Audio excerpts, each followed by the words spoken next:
Salut les amis, aujourd'hui on est au cimetière Montmartre. Alors tout d'abord je voulais vous remercier pour toutes les vues que j'ai eues sur la vidéo du cimetière Père-Lachaise, pour tous les commentaires que vous m'avez donnés. Ça m'a fait énormément plaisir, du coup ça m'a motivé à faire des vidéos à continuer les vidéos sur les cimetières parisiens et autres dans le monde ou en France. Les cimetières avec des particularités ou des architectures jolies. Du coup aujourd'hui on va parler de l'histoire du cimetière, pourquoi elle a été créée, dans quel but. On va parler aussi des tombes des personnalités célèbres, des histoires un peu qu'il y a autour, des mythes qu'il y a autour, s'il y en a un petit peu. Et on va aussi parler des chats de Montmartre, parce qu'il y a énormément de chats ici, vous allez voir juste après. On se retrouve juste après les amis, bonne vidéo, merci encore. Aujourd'hui il fait très très froid, il fait 1 degré, on est le 1er décembre. Du coup je me sacrifie pour la vidéo, n'hésitez pas à mettre un like et à vous abonner. Et on se retrouve juste après les amis. Ah, le cimetière Montmartre, aussi appelé le cimetière du Nord, est célèbre car pas moins de 300 célébrités reposent en son sein. On peut y trouver Dalida, Émile Zola, Berlioz pour ne citer que. Avec ses 11 hectares et 20 000 concessions, il est l'un des plus gros et plus beaux cimetières de Paris avec le Père-Lachaise. Mais avant toute chose, on va prendre notre machine à remonter le temps et revenir presque 200 ans plus tôt sur la butte la plus célèbre de Paris, la butte Montmartre. Le cimetière de Montmartre est inauguré le 1er janvier 1825. Il faut savoir que le cimetière est sur l'emplacement d'anciennes carrières de gypse. C'est un matériau avec lequel on fait un plâtre qui était très populaire dans Paris. Mais les premières traces de ce cimetière remontent jusqu'au début des années 1790. À l'époque, ce n'était qu'un tout petit enclos qui avait été transformé en fosse commune dans lequel on y déposait les corps des victimes des émeutes de la Révolution. Parmi ces victimes, on comptait des gardes suisses qui avaient été exécutés par des insurgés révolutionnaires au Palais des Tuileries le 10 août 1792. J'en profite pour remercier les Carnets d'Igor, qui est un site internet où j'ai trouvé l'article qui parle de l'histoire très détaillée du cimetière Montmartre. Je vous invite à aller faire un tour, franchement il m'a hyper aidé cet article pour rédiger cette vidéo. Bref, revenons à nos moutons. Le cimetière a eu quelques petits noms avant de prendre définitivement le nom de cimetière de Montmartre. Tout d'abord, il y a eu le cimetière de la Barrière Blanche, puis le cimetière de Sous-Montmartre, le champ du repos pour enfin finir par être le cimetière de Montmartre qu'on connaît tous. Pour la petite anecdote, le cimetière de Montmartre va être rattaché à la ville de Paris qu'à partir de 1860, car avant cela, Montmartre était un petit village qui n'appartenait pas à Paris. Cette butte de Montmartre a toujours eu un lien étroit avec les artistes, que ce soit les artistes impressionnistes, que ce soit des chanteurs, des acteurs. Il y a eu toujours beaucoup d'activités sur cette colline. Je pense qu'un jour je vous ferai une vidéo vraiment sur cette butte, il y a vraiment beaucoup de choses à dire. Après une brève introduction historique, rentrons dans le vif du sujet. Comment parler du cimetière Montmartre sans parler de la tombe la plus connue du site, la tombe de la plus belle, la plus ravissante et tristement célèbre, la chanteuse Dalida. On commence avec un disque d'or, ensuite un disque en platine, et puis c'est la première fois qu'on offre un disque de diamant. Malheureusement, ce ne sont pas des vrais diamants, hein. C'est symbolique. Ah bon? Vous êtes sûr? Vous avez vérifié? Oh oui, oui, sinon il y aurait plein de gardes dans ce studio. Bien, c'est parce que vous avez vendu donc 65 millions de disques. C'est vous qui battez les records en France. Je crois que personne n'a vendu autant de disques que vous en France, c'est bien ça? Oui, mais c'est un disque aussi offert par toutes les maisons de disques, c'est-à-dire dans le monde entier. Voilà. Et aussi en hommage, je crois que c'est marqué sur le disque, en hommage à mes 25 ans de carrière. Voilà. Voilà. C'est bon les amis, j'ai trouvé la tombe de la star de Dalida, la tombe la plus célèbre du Père-Lachaise et une des chanteuses que je préfère aussi. Du coup, on est devant sa tombe. Franchement, ça fait plaisir de venir sur sa tombe. Elle est grave jolie.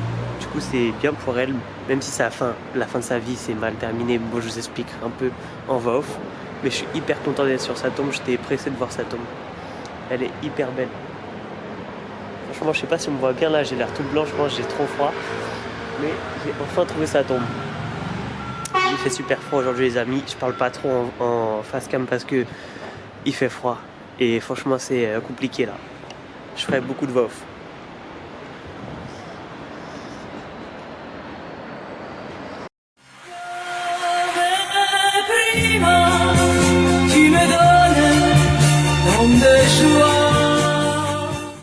Ah là là là là là, Dalida, ma chère Dali. Qu'est-ce que j'adore Dalida. Pour ceux qui ne savaient pas, j'adore Dalida. C'est une personne qui me fascine, son histoire m'a rendu triste, mais je la trouve hyper inspirante aussi. C'est vraiment une artiste qui m'a vraiment aidé dans une période que j'écoute beaucoup et franchement je trouve que c'est une pop star. Vraiment, j'ai regardé il n'y a pas longtemps, je crois qu'elle a vendu environ 150 millions de disques. C'est vraiment énorme.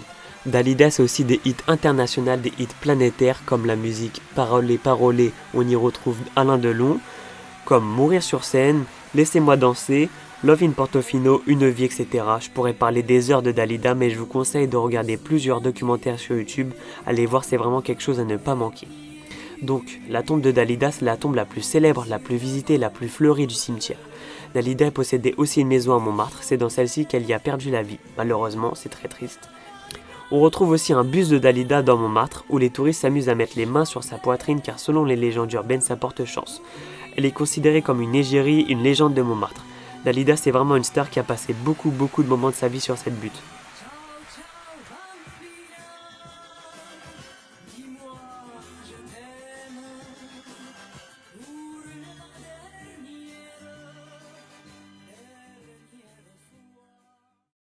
Alors comme je vous disais, il y a beaucoup de chats à Montmartre.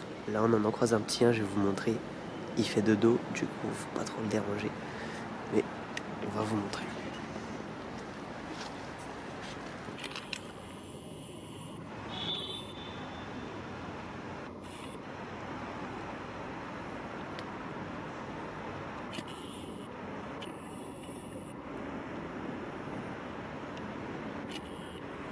Dans notre quotidien, qu'on se balade à la campagne ou en ville, on croise souvent, très régulièrement des chats.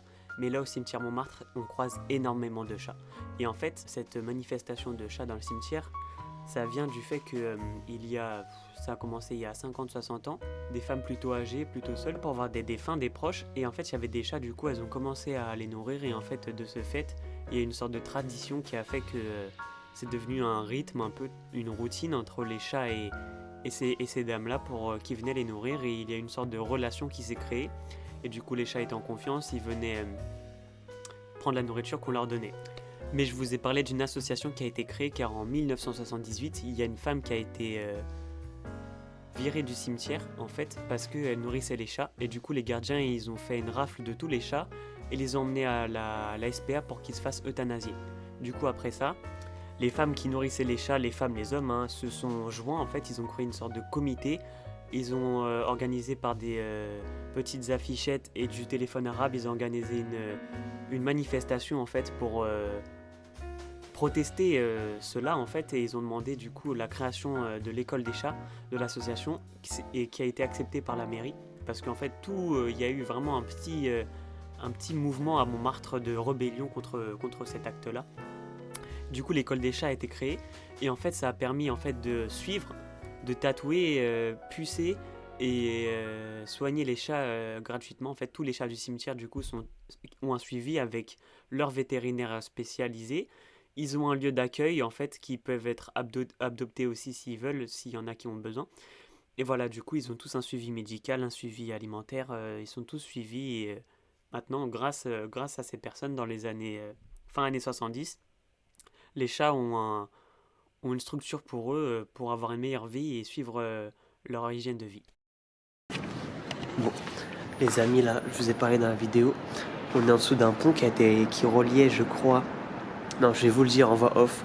Je vais pas dire de bêtises, mais là, en fait, on est vraiment en dessous du pont d'acier qui a été construit au 19e siècle. Et c'est incroyable, en fait, la physionomie de ce cimetière, elle est incroyable parce que le Père-Lachaise, il est hyper joli parce qu'il est grand, tout ça, mais là... En fait, c'est qu'il est vraiment dans la ville.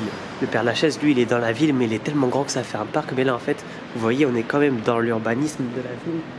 Il y a des tombes qui sont surélevées à des endroits, alors que non. Ça fait vraiment un cimetière vraiment spécial, en fait. Il est vraiment spécial, ce cimetière. Franchement, c'est hyper impressionnant. Regardez. Vous voyez, ça a vraiment... Là-bas, c'est un peu plus montant. Là, voilà, on est sur le pont. Là, il y a la route juste ici. Il y a encore un cimetière là. C'est vraiment hyper impressionnant l'architecture du lieu et elle est vraiment spéciale. Il y a encore des tombes là-haut, c'est fou. Hein. Franchement, c'est vraiment fou. On est vraiment en dessous du pont. C'est quelque chose quoi. Alors ce pont, c'est pas n'importe quel pont, c'est le pont Caulaincourt. Il a été imaginé par le préfet de la Seine, le fameux baron Haussmann. Et ce pont a été inauguré le 16 décembre 1888. Donc la création du pont est bien après l'ouverture du cimetière. Pour tenir cette giga structure en acier, il fallait des pieds. Et des pieds, il fallait qu'ils soient au sol. Sauf que pour l'emplacement des pieds, ils arrivaient à un emplacement où il y avait déjà des concessions. Donc la ville de Paris a proposé à leurs frais de déplacer les corps et de donner des nouvelles concessions pour ces défunts, mais cette idée n'a pas plu à tout le monde. Car les descendants de l'amiral Charles Baudin ont alors déposé une pétition au Sénat et ont voulu annuler le décret de l'autorisation de l'exécution du projet. Car pour eux, le baron Haussmann, en voulant effectuer ces travaux, allait dénaturer le caractère du terrain. Du coup, le cimetière est un lieu de repos. Les familles voyaient dans ces déplacements des corps une sorte de profanation des sépultures. Mais finalement, le projet fut voté quand même car il était dit qu'il était d'utilité publique par un décret le 11 août 1867. Pour la petite anecdote, en 1887, lors du creusement des fondations du pont, on a retrouvé un squelette de mammouth. Alors les amis, là on se retrouve sur la tombe d'Émile Zola, ou plutôt son cénophate. Alors, un cénophate, pour ceux qui ne savent pas, c'est un monument funéraire élevé à la mémoire d'une personne ou d'un groupe de personnes. Alors l'exemple le plus connu des cénophates, c'est les monuments aux morts qu'on a dans toutes les communes de France, dans toutes les villes. Tout le monde connaît ça, même les plus petits et les plus vieux. Du coup, c'est les monuments aux morts des victimes de la Première Guerre mondiale et la Deuxième, des soldats tombés pour la France. Alors pour revenir à notre petit Émile Zola, ça tombait bien vite, car comme vous le savez ou peut-être pas, ses cendres ont été transférées au Panthéon le 15 juin 1908. Ah, le Panthéon, c'est mon monument préféré de Paris, il faudrait que je vous fasse une vidéo là-dessus un jour. Décidément, cette vidéo, elle va m'amener à faire plein de vidéos. Une vidéo sur Dalida, une vidéo sur Montmartre, une vidéo sur le Panthéon. Franchement, plus je fais des vidéos, plus ça m'inspire pour d'autres vidéos et ça va m'amener à faire des vidéos encore plus intéressantes pour vous. C'est vrai, depuis le début, je vous ai parlé de l'histoire du cimetière ou bien des personnes qui étaient inhumées dedans, mais je vous ai même pas parlé ou montré des images du cimetière en lui-même, des tombes un peu farfelues et atypiques. Là, en plus, j'étais parti au début décembre, du coup, il y avait plein de feuilles mortes. L'ambiance était vraiment une ambiance très calme, très chill, très hiver. Du coup, en plus, froid, sec, c'était vraiment quelque chose et elle allait bien avec l'ambiance du cimetière. Du coup, je vais vous mettre une petite compile des vidéos pour un peu plus vous imprégner dans le cimetière, dans les lieux.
Bon, cette vidéo touche à sa fin. Merci les amis d'avoir regardé la vidéo et de me donner du soutien très régulièrement. Je vois les abonnés, il y a des abonnés réguliers qui commentent souvent mes vidéos et ça me fait vraiment plaisir. Ça me fait plaisir de savoir qu'il y a des inconnus en fait qui me donnent de la force et qui me soutiennent dans mes projets, malgré que je sois amateur, mais qu'ils montrent vraiment un intérêt de leur part et ça me fait vraiment chaud au cœur. Du coup, je voulais vous remercier et que ça motive à vous donner encore plus du contenu qualitatif, à vous donner encore plus de contenu qui change, des contenus variés. Et du coup, 2024, je vais vous envoyer vraiment beaucoup de contenu. Et voilà, je voulais juste vous remercier pour tout, quoi. Si vous avez aimé la vidéo, je vous invite à aller voir le premier épisode qui est sur le cimetière Père-Lachaise. Et nous, on va peut-être se donner rendez-vous dans quelques mois, je sais pas quand. Mais ça m'a donné envie de faire une vidéo sur les artistes à Montmartre au 19e siècle. Du coup, on va se retrouver pour cette prochaine vidéo. Mais entre-temps, on se verra dans d'autres vidéos. Du coup, à la prochaine les amis. Abonnez-vous, likez, partagez, mettez un commentaire s'il vous plaît. Le commentaire, c'est hyper important. Et voilà, du coup, prenez soin de vous. C'est important d'apprendre des choses et de continuer à apprendre et se renseigner, même si on n'est plus à l'école, même si on est un peu plus vieux, on est adulte. Du coup, continuez à regarder des documentaires, à sortir, faire des sorties culturelles les amis. Et moi je vais vous laisser. Bonne journée, prenez soin de vous.